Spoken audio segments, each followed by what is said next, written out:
नमस्कार दोस्तों, स्वागत है आपका इकोनॉमिक मास्टर यूट्यूब चैनल पर। आज हम बात करेंगे प्रोडक्शन फंक्शन यानी उत्पादन फलन के बारे में। साथियों, उत्पादन फलन क्या होता है?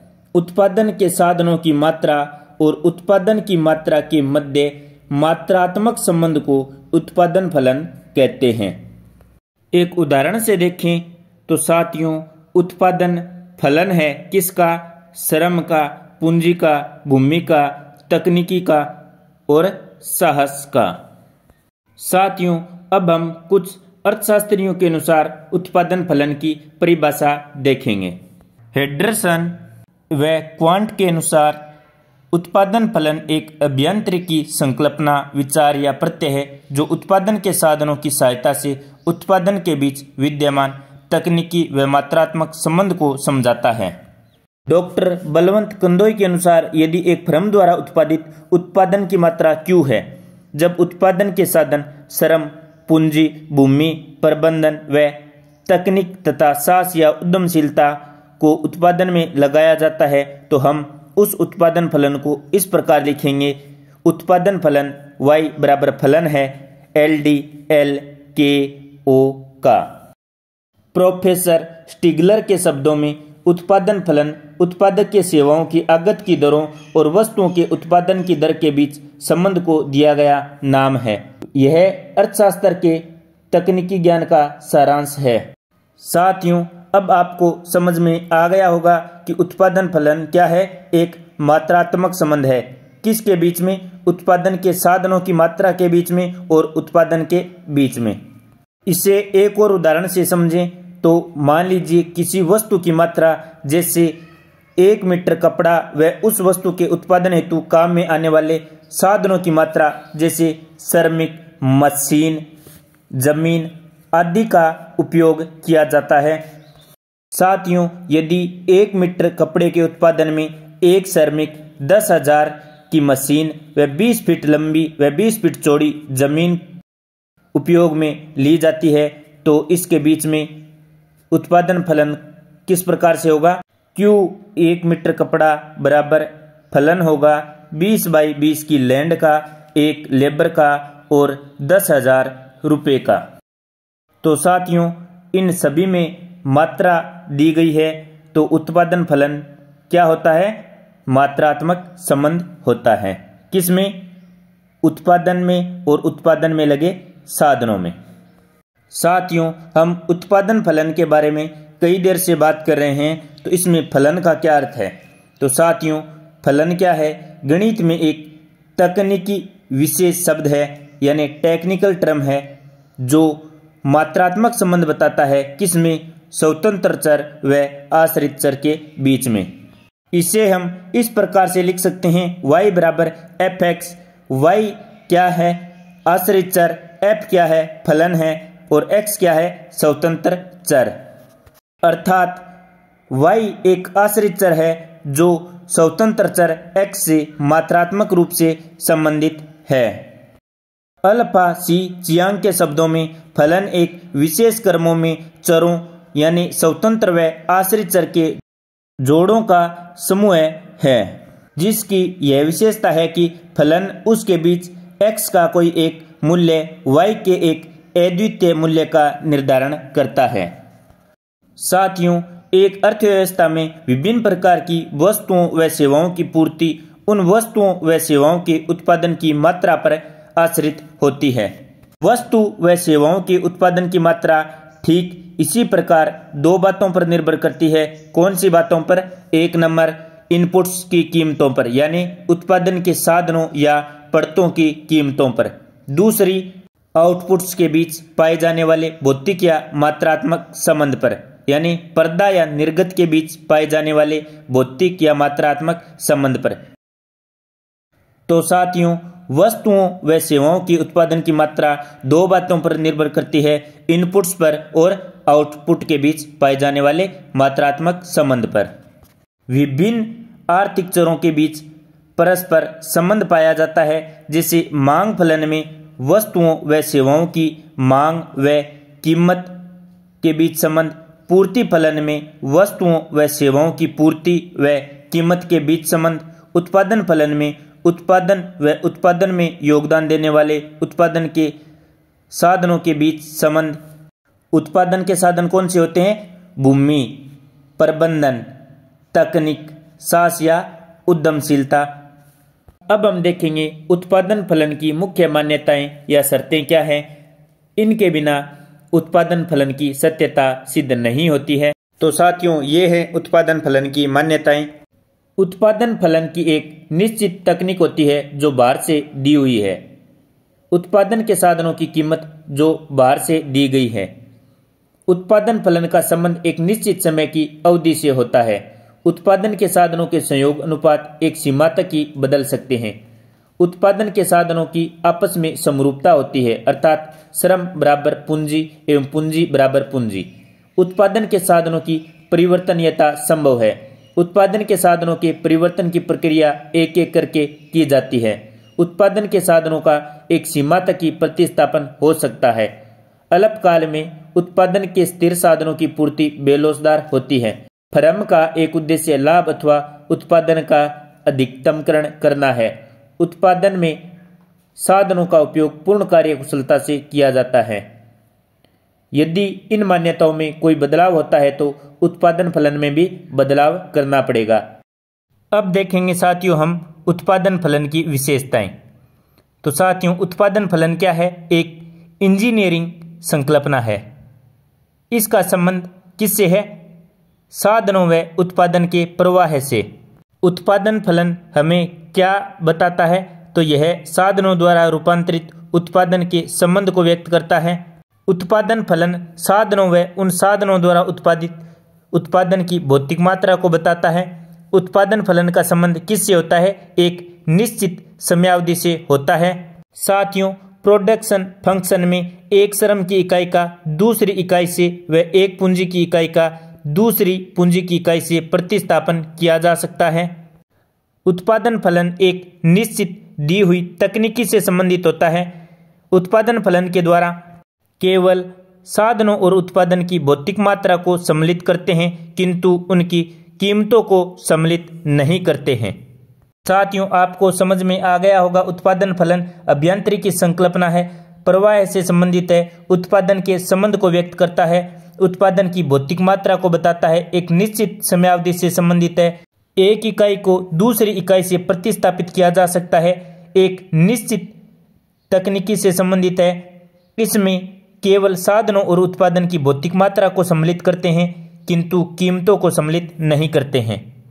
साथियों, अब हम देखेंगे अल्पकालीन व दीर्घकालीन उत्पादन फलन में क्या अंतर होता है। साथियों, दीर्घकालीन उत्पादन फलन को स्थिर अनुपातों के उत्पादन फलन के नाम से भी जाना जाता है, जबकि अल्पकालीन उत्पादन फलन को परिवर्तनशील अनुपातों के उत्पादन फलन के नाम से जाना जाता है। साथियों, दोनों उत्पादन फलनों में अंतर किस कारण से पाया जाता है? साधन अनुपातों में अंतर के कारण। साथियों, अल्पकाल में क्या होता है? स्थिर तथा परिवर्तनशील साधनों के अनुपात उत्पादन में परिवर्तन के साथ साथ बदलते रहते हैं, जबकि दीर्घकाल में क्या होता है? सभी साधनों में एक साथ तथा समान अनुपात में परिवर्तन होता है तथा इस कारण सभी साधनों के अनुपात पूर्व की भांति अपरिवर्तित रहते हैं। किस प्रकार से ये अपरिवर्तित रहते हैं और किस प्रकार से ये बदलते हैं, ये हम जानेंगे आगे। तो साथियों, आइए हम इन दोनों को समझते हैं। तो सबसे पहले देखते हैं दीर्घकालीन उत्पादन फलन यानी स्थिर अनुपातों के उत्पादन फलन को। साथियों, दीर्घकाल में क्या होता है? उत्पादन के सभी साधन परिवर्तनशील होते हैं, यानी सभी साधनों में परिवर्तन होता है। साथियों, लेकिन इस परिवर्तन में तकनीक सुधार में परिवर्तन को सम्मिलित नहीं किया जाता, अर्थात तकनीक क्या रहती है? पहले जैसी ही रहती है। इसे हम एक उदाहरण से समझें कि पहले 1 बीघा में एक श्रमिक 3 क्विंटल गेहूं उत्पादन करता था। अब हम सभी को 2 गुना कर देते हैं, यानी 2 बीघा में 2 श्रमिक लगाते हैं और 6 क्विंटल गेहूं उत्पादन करते हैं। तो अनुपात कितना रहेगा? 1:1:3 ही रहेगा। तो साथियों, अनुपात पहले जैसा ही रहा, इसलिए दीर्घकालीन उत्पादन फलन को क्या कहते हैं? स्थिर अनुपातों का उत्पादन फलन। साथियों, अर्थशास्त्र में हम मापन किस पर करते हैं? पैमाने पर। तो कोई भी उत्पादन होता है उसे क्या कहते हैं? पैमाने का प्रतिफल। जैसे पैमाना क्या है?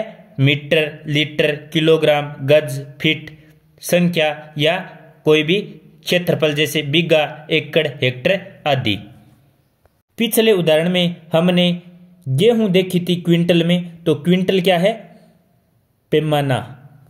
दीर्घकाल में उत्पादन के सभी साधन बदलने से तथा समान अनुपात में परिवर्तन की स्थिति में समोत्पाद वक्र एल आकार का प्राप्त होता है।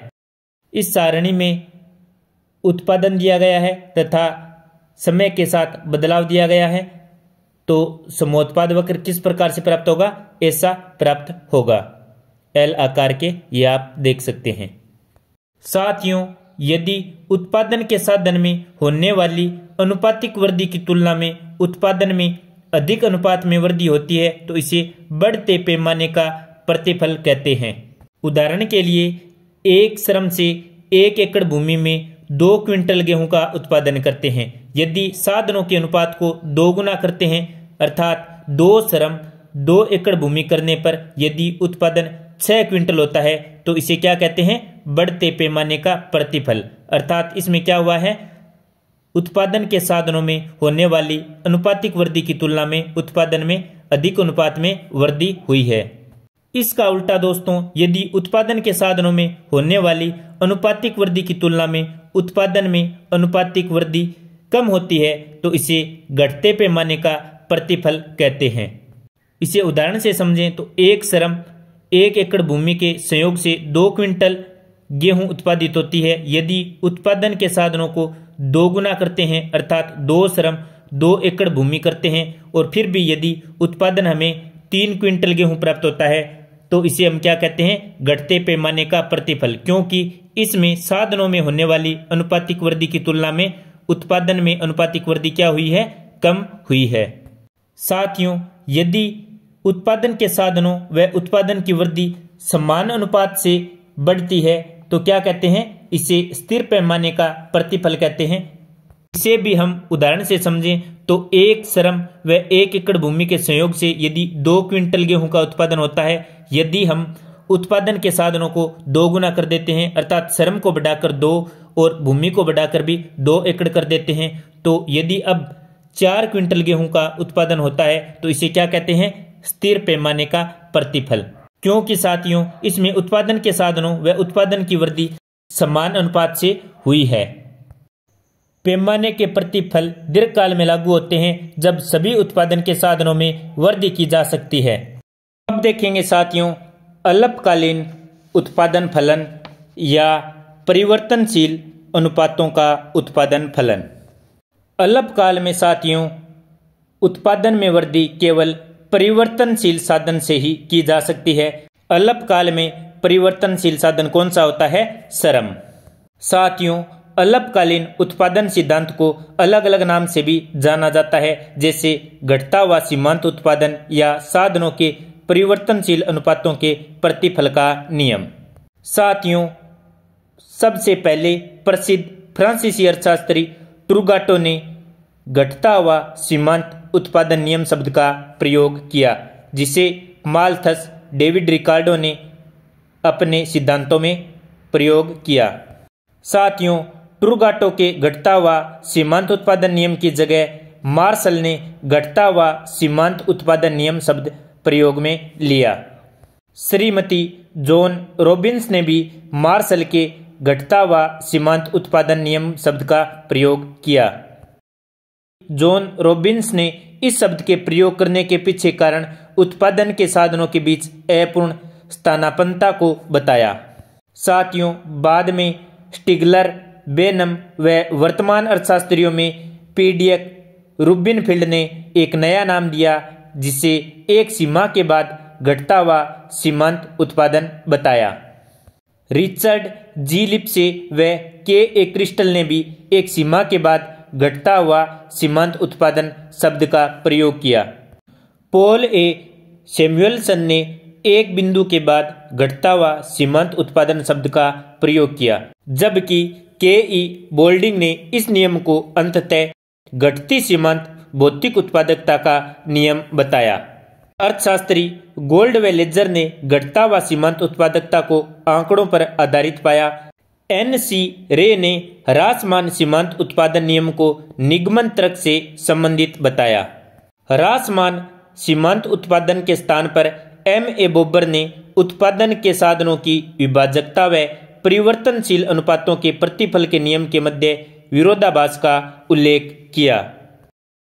सबसे पहले 1947 में ई.एच. चेम्बरलिन ने अल्पकाल में उत्पादन के परिवर्तन की स्थिति को उत्पादन के साधनों के परिवर्तनशील अनुपातों के प्रतिफल के नियम बताया। चेम्बरलिन ने स्पष्ट किया कि उत्पादन के साधनों की पूर्ण विभाजकता तथा साधनों के अनुपात के परिवर्तन अल्पकाल में उत्पादन में परिवर्तन प्रमुख निर्धारक होते हैं। इस प्रकार तार्किक विचारों के बाद अंततः अर्थशास्त्र अल्पकाल से संबंधित उत्पादन के परिवर्तन की स्थिति को उत्पादन के साधनों के परिवर्तनशील अनुपातों के प्रतिफल के नियम के नाम से जानते हैं। अल्पकाल में साधनों के अनुपात की परिवर्तनशीलता का पता कैसे चलता है? अल्पकाल में जब एक साधन की मात्रा को स्थिर रखकर दूसरे अन्य साधन को परिवर्तित किया जाता है तब इसका पता चलता है। एक साधन की मात्रा को स्थिर कर दूसरे साधन को परिवर्तित कर साधन के अनुपात में परिवर्तनशीलता का पता लगाने के कारण इसे उत्पादन के साधनों के परिवर्तनशील अनुपातों के प्रतिफल का नियम कहा जाता है। साथियों, इस तालिका में भूमि, श्रम व कुल उत्पादन का अनुपात दिया गया है। भूमि व श्रम का अनुपात 5:0, 5:1, 5:2, 5:3 इस प्रकार से करके अनुपात है। इसी सारणी में साथियों हम भूमि और उत्पादन के अनुपात को देख सकते हैं। 5:0, 5:2, 5:6, 5:12 इस प्रकार से 5:20 और 5:14। इस सारणी से हम क्या निष्कर्ष निकाल सकते हैं कि साधनों के मध्य व न्यूनतम आवश्यक साधनों के अनुपात में परिवर्तन होता है। प्रारंभ में इस सिद्धांत के लिए घटता हुआ सीमांत उत्पादन का नियम प्रयोग किया और वर्तमान में साधनों के परिवर्तनशील अनुपातों के प्रतिफल के नियम शब्द का प्रयोग किया। इस उत्पादन सिद्धांत को केवल अल्पकाल में ही लागू कर सकते हैं। अल्पकाल में परिवर्तन केवल परिवर्तनशील साधन यानी श्रम में ही किया जा सकता है। इसमें उत्पादन साधनों के संयोजन अनुपात को परिवर्तित करना संभव है। साथियों, इससे क्या पता चलता है कि पैमाने के प्रतिफल की स्थिति में दोनों साधनों के अनुपात में परिवर्तन नहीं कर सकते, लेकिन इसका उल्टा अल्पकालीन उत्पादन के साधनों के परिवर्तनशील अनुपातों के प्रतिफल नियम में दोनों साधनों के अनुपात में परिवर्तन कर सकते हैं। परिव्यय या खर्चे का प्रतिफल यानी रिटर्न्स टू आउटलेज। साथियों, पैमाने के प्रतिफल की स्थिति में सभी साधनों में समान अनुपात या प्रतिशत में परिवर्तन करते हैं। अलग अलग अनुपात या प्रतिशत में परिवर्तन नहीं किया जाता है। जब उत्पादन के साधनों को उन पर होने वाले खर्च को समान अथवा अलग अलग अनुपात या प्रतिशत से परिवर्तित करते हैं तो उसे परिव्यय या खर्चे का प्रतिफल कहते हैं। जब हम समान अनुपात या प्रतिशत में परिवर्तन करते हैं तब साधनों के संयोजन अनुपात में परिवर्तन हो जाता है। साथियों, समान अनुपात में परिवर्तन किस प्रकार से? जैसे पूंजी में 10% परिवर्तन, भूमि में भी 10% परिवर्तन, श्रमिक में भी 10% परिवर्तन। और अलग अलग किस प्रकार से? पूंजी में 10%, भूमि में 20% तथा श्रमिक में 30% परिवर्तन। अब आप समझ गए होंगे पैमाने के प्रतिफल और खर्चे के प्रतिफल में अंतर होता है। पैमाने के प्रतिफल की स्थिति में साधन संयोजन अनुपात पहले की तरह स्थिर रहते हैं, किंतु खर्च के प्रतिफल में संयोजन अनुपात में परिवर्तन हो जाता है। तो साथियों, हमने अल्पकालीन व दीर्घकालीन उत्पादन फलन के बारे में पढ़ा। दीर्घकालीन उत्पादन फलन को स्थिर अनुपातों का उत्पादन फलन भी कहते हैं।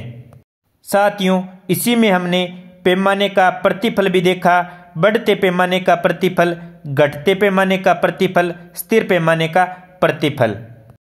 इसके बाद में हमने देखा अल्पकालीन उत्पादन फलन के बारे में, जिसे परिवर्तनशील अनुपातों के उत्पादन फलन के रूप में भी जाना जाता है। अल्पकालीन उत्पादन फलन में ही हमने देखा घटता व सीमांत उत्पादन का नियम या साधनों के परिवर्तनशील अनुपातों के प्रतिफल के नियम को। इसके बाद में हमने खर्चे या परिव्यय के प्रतिफल को देखा तथा यह भी जाना कि पैमाने के प्रतिफल से खर्चे का प्रतिफल किस प्रकार से अलग होता है। साथियों, अनेक अर्थशास्त्रियों ने उत्पादन फलन के भिन्न भिन्न प्रारूप या फॉर्म्स प्रस्तुत किए, जिसे हम रेखीय समरूप उत्पादन फलन, कोब डगलस उत्पादन फलन, आधा पर्दा यानी इनपुट आउटपुट उत्पादन फलन, प्रक्रिया विश्लेषण उत्पादन फलन, स्थिर प्रतिस्थापन की लॉज उत्पादन फलन यानी CES, परिवर्तनशील प्रतिस्थापन की लॉज उत्पादन फलन यानी VES, अतिक्रमी लघुगुणकीय उत्पादन फलन आदि। साथियों, उत्पादन फलन का क्या महत्व होता है? उत्पादन फलन अनुकूलतम उत्पादन से संबंधित निर्णय लेने में किसी भी वस्तु या सेवा के अलग अलग वैकल्पिक उत्पादन फलन की जानकारी देता है। उत्पादन फलनों की तुलना से उचित निर्णय लिया जा सकता है। साथियों, इन सभी टॉपिकों को विस्तार से समझने के लिए अलग से वीडियो बनाने पड़ेंगे, तो कभी टाइम मिला तो अलग से वीडियो बना दूंगा। आशा करता हूं आपको सारूप में उत्पादन फलन समझ में आ गया होगा। आपको वीडियो कैसा लगा नीचे कमेंट में अवश्य बताएं।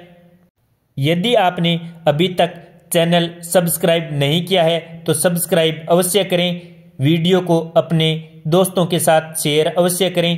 धन्यवाद। जय हिंद, जय भारत।